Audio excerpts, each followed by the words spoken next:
আমরা অনেকেই জানি না যে আমরা হিন্দু ধর্মটা কি, অনেকে জানি না এটা কি লাইফস্টাইল, অনেকে ভাবে যে এটা পুজো করার একটা রীতিনীতি, অনেকে ভাবে যে আমাদের কি কোনো বাধ্যবাধকতার মধ্যে যেতে হবে। কিন্তু আসলে যে হিন্দু সমাজটা কি বা হিন্দুত্বটা কি কিংবা হিন্দু কি সেই জিনিসটাই আমরা জানি না।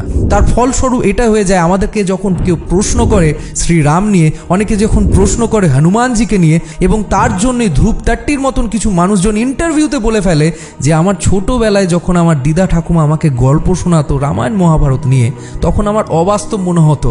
আর এই ধরনের ছেলেগুলো আমাদের ধর্মগ্রন্থে কি ভুল আছে সেই খোঁজার জন্য পার্টিকুলারলি ভিডিও করে এবং অন্য ধর্মকে বড় করার চেষ্টা করে। কিন্তু জানেন, আমাদেরই পূর্বপুরুষ স্বয়ং স্বামী বিবেকানন্দ তিনি বলেছিলেন আমি হনুমানজির মতন হতে চাই।